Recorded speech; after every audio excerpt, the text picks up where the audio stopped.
किराएदार बेटा। उठ जा नालायक, सुबह के 8 बजने को है। तुझे एग्जाम नहीं देना क्या? थोड़ी देर और सोने दीजिए ना पापा। तू उठता है या फिर मैं तेरे ऊपर पानी फेंकूं? रोज गधों की तरह सोता रहता है, पेपर की कोई टेंशन ही नहीं है। और एक हमारा समय था जब हम पेपर में फेल होने के डर से रात भर पढ़ा करते थे, सो ही नहीं पाते थे। तो क्या आप उसका बदला मुझसे लेंगे? मैं 15 मिनट बाद उठ जाऊंगा, प्लीज जाइए, मुझे डिस्टर्ब मत कीजिए। इतना कहकर रौनक रजाई ढककर फिर से सो जाता है। तू ऐसा नहीं मानेगा, रुक मैं अभी पानी लेकर आता हूँ। बस फिर क्या था, इतना कहकर वो भागते हुए बाथरूम में जाते हैं और पानी की एक बड़ी सी बाल्टी लाकर रौनक के ऊपर फेंक देते हैं। पानी पड़ते ही रौनक झट से उठ जाता है। ये आपने क्या किया पापा? अब तो उठेगा नहीं तो यही करना पड़ेगा ना। वैसे थैंक्स डैड, आपके कारण ना मुझे नहाने की भी जरूरत नहीं पड़ेगी। चलिए अब आप माँ से बोलकर मेरे कपड़े निकलवा दीजिए, तब तक मैं ब्रश कर लेता हूँ। वैसे कल ना आप एक काम और करना, नहलाने के साथ साथ मुझे ब्रश भी करवा देना। ये ब्रश करने में ना मुझे बहुत आलस आता है। रौनक की बातों से अरविंद का मुंह खुला का खुला रह जाता है। वो अपनी पत्नी कमला के पास जाता है और रौनक की हरकतों के बारे में बताता है, जिसे सुन उसकी पत्नी हंसने लगती है। तुम अपने बेटे को समझाने के बजाय हंस रही हो। रौनक बच्चा है, धीरे धीरे सुधर जाएगा, आप क्यों उसके पीछे पड़े रहते हो? अभी नहीं सुधरेगा तो कब सुधरेगा? 10वीं क्लास में है रौनक, वो अब कोई बच्चा नहीं रहा। अरविंद के इतना बोलते ही वहाँ रौनक भी आ जाता है। क्या डैड, मैंने आपको एक काम दिया था, वो भी नहीं हुआ आपसे। अरे क्या हुआ बेटा? माँ, मैंने डैड से बोला था कि वो आपको बोलकर मेरे स्कूल की यूनिफॉर्म निकाल दे, लेकिन मेरे पीछे पड़ने के अलावा इनसे एक काम ढंग से नहीं होता। देख रही हो कमला, देख रही हो अपने लाडले को? अरे आप चुप रहिए जी। चलो बेटा, मैं तुम्हें कपड़े निकाल कर दे देती हूँ। बस ऐसे ही साल पर साल बीतते जाते हैं, लेकिन रौनक के रवैये में कोई बदलाव नहीं आता। वो पहले से भी ज्यादा आलसी और पूरी तरह अपने माता पिता पर निर्भर हो जाता है। 2 साल बाद पता नहीं कहाँ गायब रहता है पूरे दिन, अब तक तो आ जाना चाहिए था। अरे आप इतनी फिक्र क्यों कर रहे हो उसकी? दोस्तों के साथ खेल रहा होगा, आ जाएगा अभी। ये कोई टाइम है खेलने का? 10 बजने वाले हैं, इतनी रात में कौन खेलता है? कमला कुछ कहती उससे पहले ही रौनक वहाँ आ जाता है। मम्मी जल्दी से खाना लगा दो, बहुत भूख लग रही है।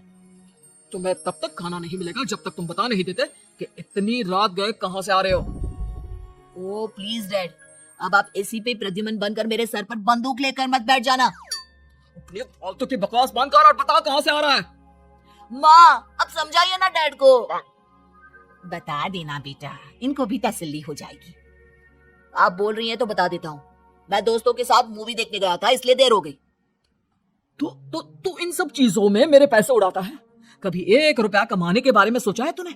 जब देखो हवा की तरह पैसे उड़ाता रहता है। माँ अब आप इन्हें चुप करा दीजिए, वरना ना मुझे गुस्सा आ जाएगा। अच्छा क्या कर लेगा?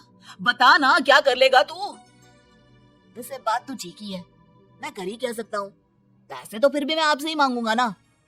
चलिए अब ये सब बात छोड़िए और मम्मी मेरे लिए खाना लगा दीजिए।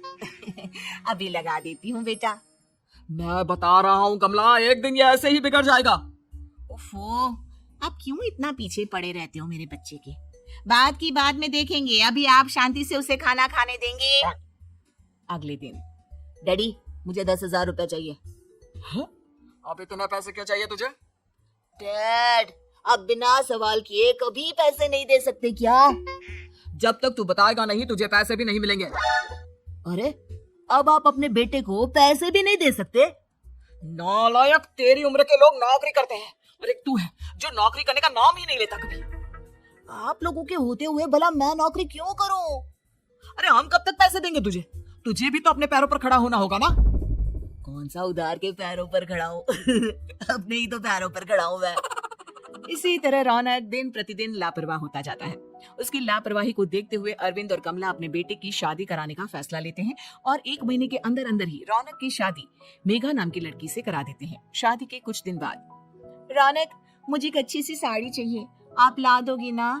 हाँ क्यों नहीं, कितने तक की आती है साड़ी? यही करीब 5,000 तक की। तुम चिंता मत करो, मैं आज ही डैडी से पैसे मांगकर तुम्हारे लिए साड़ी ले आऊंगा। आप कब तक ऐसे ही अपने पापा से पैसे मांगते रहेंगी? कोई अच्छी सी नौकरी क्यों नहीं कर लेते आप? अरे डैड के होते हुए मुझे नौकरी करने की जरूरत ही क्या है? पर आप ऐसे कब तक उनसे पैसे मांगते रहेंगे? कुछ आपको अपने दम पर भी तो करना होगा ना। अब तुम भी बाकी लोगों की तरह मुझे ज्ञान देना शुरू मत कर देना। साड़ी चाहिए ना तुम्हें, मिल जाएगी बस। इतना कहकर रौनक अपने पिता से पैसे मांगने चला जाता है। डैडी मुझे 5,000 रुपया चाहिए। अब 5,000 क्यों चाहिए तुझे? वो मेघा को साड़ी चाहिए थी। अरविंद आगे बिना कुछ कहे चुपचाप उसे पैसे निकाल कर दे देता है। कुछ दिन बाद तुम्हें नहीं लगता कमला, रौनक हम पर पहले से भी ज्यादा डिपेंड हो गया है? मुझे तो अब उसके भविष्य की चिंता होने लगी है। कल को हमें कुछ हो गया तो वो क्या करेगा? काश तुमने पहले ये सोच लिया होता तो आज हमारा बेटा इतना लापरवाह नहीं होता।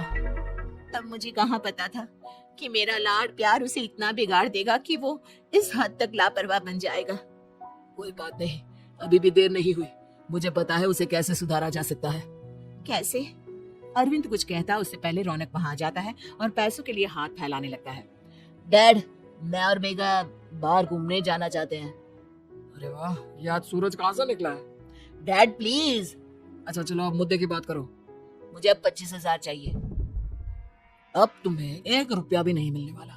अगर तुम्हें पैसों की इतनी ही जरूरत है तो कोई ढंग की नौकरी कर लो। मम्मी आप कुछ कहिए ना डैड को। बेटा वो गलत क्या बोल रहे हैं? ये सब हम तेरे भले के लिए ही तो कर रहे हैं। मम्मा मैंने बताया ना आपको, मुझे नहीं करनी कोई जॉब वॉब। तो ठीक है, निकल जाओ हमारे घर से। तुम्हारे जैसे लोगों के लिए मैंने ये घर खड़ा नहीं किया है। जितना ये घर आपका है ना उतना ही मेरा भी है। मैं कहीं नहीं जाने वाला। जाना तो पड़ेगा ही तुझे, क्योंकि अब मैं तेरा कोई भी खर्चा नहीं उठाने वाला। ठीक है मत उठाइए मेरा खर्चा, मैं अपने दम पर भी जी सकता हूँ। तो बेशर्मों की तरह अब तक यहाँ क्यों खड़ा है? अपना सामान ले आओ, निकल जाए यहाँ से। रौनक पैर पटकते हुए वहां से चला जाता है। घर से निकालना जरूरी है क्या उसे? बिना पैसों के कौन रखेगा उसे किराए पर? अगर उसका भविष्य सुधारना है तो हमें अपने दिल पर पत्थर रखकर ये कदम उठाना ही होगा। दोनों बात कर रहे होते हैं कि रौनक अपनी पत्नी के साथ एक बड़ा सा बैग लेकर घर से निकल जाता है, लेकिन घर से बाहर उसे कोई भी मुफ्त में अपने घर किराए पर नहीं रखता। अंत में थक हार कर वो फिर से अपने घर चला जाता है। क्या हुआ? थोड़ी देर पहले तो दहाड़ते हुए घर से निकला था, अब क्या हुआ? नहीं रखा ना किसी ने तुझे किराए पर? डैड प्लीज, मैं कुछ दिनों में कोई अच्छी सी नौकरी शुरू कर दूंगा। आप तब तक तो हमें रख लीजिए प्लीज। सुबह से रात हो चुकी है लेकिन कोई हमें रखने को राजी नहीं है। अब आप ही बताइए, इतनी रात को मैं मेघा को लेकर कहाँ जाऊंगा? ठीक है, बहू की वजह से मैं तुझे घर पर रख रहा हूँ, लेकिन तू इस घर में एक बेटे की नहीं बल्कि एक किराएदार की हैसियत से रहेगा। 3 महीने है तेरे पास। इन 3 महीनों के अंदर अंदर मुझे तेरी पहली तनख्वाह हाथ में चाहिए, समझ गया? पक्का डैड, इन 3 महीनों के अंदर अंदर तो कोई बढ़िया सी नौकरी ढूंढ ही लूंगा मैं।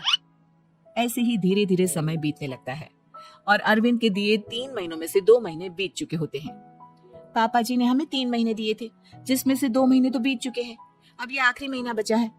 अरे तुम चिंता मत करो, आज मेरा ना 2 जगह इंटरव्यू है, दोनों में से कहीं ना कहीं तो जॉब लगी जाएगी। अच्छा, all the best. Raunak interview के लिए निकल जाता है, जिसके बाद शाम में रौनक घर आता है। कैसा गया इंटरव्यू? आपकी नौकरी लगी या नहीं? अरे पहले सांस तो ले लेने दो अच्छे से। बताइए ना, मुझसे तो जरा भी इंतजार नहीं हो रहा है।